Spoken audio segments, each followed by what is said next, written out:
Olá, boa tarde. Vamos continuar aqui a nossa aula, né? Que são as incidências radiográficas do esqueleto apendicular inferior. A primeira é a cintura pélvica, né? Popularmente chamada de bacia, né? Mas, apesar do slide estar escrito bacia, vamos se acostumar com o termo pelve, tá bom? Vamos lá. Então, a gente vai começar aqui com a primeira, que é o AP axial de pelve pelo método de Taylor, ou outlet, né? Então, esse outlet são dois, tá? É outlet e inlet, né? Então, esses posicionamentos eles são bastante pedidos, tá? Então, quando aparecer assim, pelve, outlet ou inlet, você já sabe que são esses posicionamentos aqui, tá? O primeiro, que é o outlet, também é chamado de Taylor, tá? Então, decore bastante esse nome aí, porque pode acabar caindo em concurso, como sempre cai, né? Então, vamos lá. Estrutura mais demonstrada, vista do pubis e isco, avaliação de traumatismo. Tá? Posição do paciente, decúbito dorsal, pernas estendidas e braços ao lado do corpo. Raio central, cefálico de 20 a 35 graus para homens e de 30 a 45 para mulheres, direcionando 5 centímetros acima da parte superior da sínfise púbica. Distância foco-filme, 100 centímetros ou 1 metro. E a colimação, colimar a área de interesse. Então aqui a gente pode ver o paciente deitado, né, na posição que ele tem que estar. E o raio central, como está mostrando aqui, cefálico, né, tem a diferença. Por que tem diferença? Porque a mulher tem mais pelve que o homem, né? Então a pelve da mulher é mais arredondada, né? E a do homem é um pouquinho mais quadrada, né? Então, por essa diferença, pode acabar acontecendo isso. O resto é altura, né? Então, altura, tamanho do quadril, né? Tamanho da pelve, então tudo isso aí influencia a angulação, tá bom? Então, como está dizendo, 5 centímetros acima da parte superior da sínfise púbica, como está mostrando aqui a imagem, tá bom? E aí, tem um outro desenho aí mostrando como vai ficar a imagem, né? Então, principalmente analisar essa região aqui da sínfise, né? Essa parte aqui, tá bom? O próximo que nós vamos estudar é o AP axial inferior, inlet vial especial, né? Então, ele é o contrário do outlet, né? Então, a estrutura mais demonstrada é um anel pélvico para avaliação de traumatismo. E o paciente deverá ficar em decúbito dorsal, com braços acima da cabeça e pernas estendidas. E o raio central, podálico a 40 graus, direcionados ao nível das espinha ínfero-antero-superior. Tá? Espinha ilíaca antero-superior, desculpa, tá? A distância foco-filme, 100 centímetros. E a colimação, colimar toda a área de interesse. Tá? Então a gente vai ver aqui como é que está aqui o posicionamento, tá? Desculpa, voltando aqui, o raio-x vai ficar diferente dessa vez, né? Você pode ver que ele vai vir como se estivesse vindo de cima, né? E o outro é como se estivesse vindo de baixo para cima, né? Então o posicionamento está aqui, ó.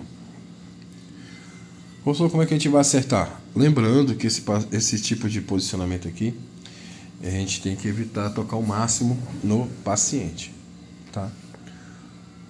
Ainda mais no mundo de hoje, que às vezes, né, pode ser considerado assédio, essas coisas, então a gente tem que tocar um mínimo no paciente. Quando nós formos ter aula prática, quando nós formos ter a aula teórica e a aula prática, eu vou ensinar vocês técnicas para pegar o menos possível no paciente, tá bom? A fim de que a gente possa evitar esse tipo de constrangimento, tá bom? E eu vou também indicar a vocês situações que já ocorreram, que eu já vi acontecer, que já aconteceu comigo, né? Por causa desses posicionamentos que são bastante complexos, né? Então a gente tem que primeiro preservar, né, a ética. O segundo, a gente tem que preservar o paciente. E o terceiro, a gente tem que ter a técnica de posicionamento na qual a gente toque menos no paciente possível nesses posicionamentos, tá? O efeito, né, de rotação no quadril ainda tem essas situações aqui, tá? Então, dependendo do que o médico quer ver, ele pode solicitar essas rotações, né? A pelve normal, um AP normal, com a rotação do pé, né? Então a gente tem aqui, ó, a rotação externa, a primeira, a segunda no meio é a neutra e a próxima é a rotação interna. A maioria dos posicionamentos, podem ver aí, né, que a gente tenta alinhar mais ele para a rotação interna, tá? Por quê?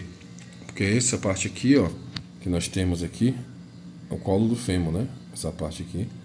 Então, ele fica mais para frente quando a gente faz essa rotação interna e a gente consegue ter uma melhor visualização das estruturas, tá? Então, geralmente, a rotação interna, no meu caso, particularmente, eu faço em coluna, eu faço em PRB normal, toda vez eu tento deixar a rotação mais interna possível, tá?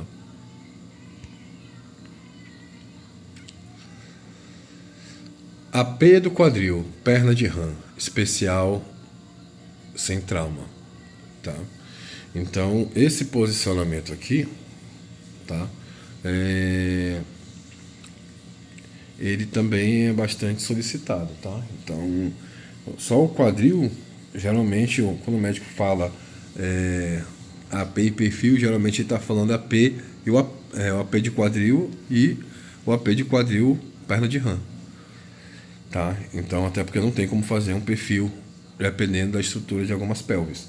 Se for uma paciente magra, dá para fazer bacana. Agora, se for, quanto mais carne tiver, fica mais difícil, né? Então, vamos lá. Estrutura mais demonstrada: lateral do acetábulo, cabeça do colo, área dos trocânter, sem traumatismo, né? Então, para quem não sabe, vamos pegar essa aqui, a neutra. O acetábulo é aonde nós encaixamos a cabeça do colo do fêmur, tá? Então, a cabeça do fêmur mais a fossa do acetábulo, tá, faz a articulação coxo-femoral, tá bom? Então, só para relembrar aí a parte da anatomia, né? Posição do paciente: decúbito dorsal, braços acima da cabeça, abduzir o fêmur de 40 a 45 graus, colocando o fêmur para o colo paralelo ao chassi. Raio central perpendicular direcionado à articulação do quadril. Distância foco-filme 100 centímetros. Colimação, colimar toda a área de interesse.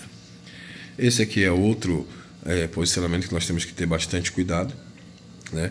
Vocês podem ver aqui que a modelo, né, ela está usando uma roupa, digamos, mais íntima, né, justamente porque esses posicionamentos, principalmente quando se começa a trabalhar com radiologia, eles são bastante complicados de acertar, tá bom? Mas quando nós formos, né, como mais uma vez falando, quando nós formos fazer, né, a aula teórica e a prática, eu vou ensinar aos senhores métodos, né, que facilitam o posicionamento dessas estruturas, tá? Então, justamente acertar essa parte aí, ó, raio central perpendicular à articulação do quadril. Qual é a articulação do quadril? Mais uma vez, coxo femoral, tá? Então, vocês podem ver que uma coisa é fazer com o paciente com essa vestimenta, outra coisa é fazer o paciente com roupa normal, tá bom? Em algumas clínicas particulares, né, eles dão a bata e a gente vai fazer o raio-x de bata. Outras, né, nem tanto, tá bom? Então a gente tem que tomar cuidado com esses posicionamentos porque eles podem deixar o paciente de forma exposta, tá? Então, esses posicionamentos especiais de pelve, a gente tem a dificuldade do que? Posicionamento, que depende muito da estrutura do paciente, né, do tamanho do quadril, né, do formato do quadril, se é homem, se é mulher, se é alto, se é baixo, né? Tem a situação da questão da ética, né, da parte processual, né, jurídica também, né? E tem essa questão da anatomia, que dependendo do paciente também é difícil de achar, tá bom? Então todos esses posicionamentos de pelve possuem essas dificuldades, tá bom? Esse aqui, né, que é o próximo, né, são o posicionamento de rã, né? Então, esse que vocês estão vendo aqui, nós temos aqui o posicionamento de RAM, né? Então a gente tem aqui de um lado e esse aqui são com os dois, né? Então a gente faz isso para abrir bastante a articulação coxo-femoral. É um posicionamento, geralmente não é mais pedido, né? Mas de vez em quando aparece um médico pedindo, tá? E você pode ver que deixa realmente o paciente de maneira bastante exposta, né? O primeiro posicionamento foi só de um lado, pode ser do lado esquerdo, pode ser do lado direito, e é assim que é realizado o exame com o paciente com as duas pernas, né? Eu já no meu trabalho, nos meus trabalhos, antigamente quando eu comecei, era bastante pedido o posicionamento de RAM para avaliar fraturas. Cidades que tem bastante acidente de moto, é comum a gente ver esse tipo de posicionamento, tá? Então, como nós moramos na região norte, né, especificamente aqui em Roraima, nós temos bastante acidente de moto, vai ser comum serem pedidos esse tipo de posicionamento aí para vocês, tá bom? Olha aí, ó, paciente fazendo, né, esse posicionamento. O primeiro é o perna de RAM, né, de novo, e o outro é só uma perna para ver o quadril, tá bom? Então vocês podem ver que a principal função é ver a articulação coxo-femoral e a região ali da sínfise púbica, forame obturado, essas estruturas adjacentes, colo do fêmur, por aí vai, tá bom? Quadril axial lateral, método de Daniels Miller, né? Então, estrutura demonstrada, lateral do acetábulo, cabeça do fêmur, colo e área dos trocânteres, né? Então, os trocânteres, para quem não lembra, são aquelas estruturas maiores que ficam ali no fêmur. Nós temos os trocânteres maiores e os trocânteres menores, tá? Todos os fêmurs têm isso, tá? Então, a posição do paciente, decúbito dorsal, braços acima da cabeça, elevar a bacia com material transparente de 3 a 5 centímetros, fletir a perna não afetada ao máximo possível para que não atrapalhe o exame e apoiá-la sobre o colimador com a proteção para não queimar a perna. Queimar é ficar escuro, né? Não aparecer nada. Colocar o chassi verticalmente paralelo ao colo do fêmur no sentido longitudinal. Raio central perpendicular direcionado ao colo do fêmur horizontalmente. Colimar toda a área de interesse. Aqui só pela imagem você sabe que não é tão pedido, mas de vez em quando alguém pede, tá? Então vocês podem ver que é para ver de baixo para cima, né, a entrada da articulação ali do acetábulo, cabeça do fêmur e trocânteres, né? Então não é tão pedido, ó. Eles vão ver isso daqui, tá? Então aqui a gente tem, ó, mostrando colo alongado do fêmur, trocânter menor, trocânter maior, cabeça do fêmur, o acetábulo. Então tem tudo aí mostrando para os senhores, tá?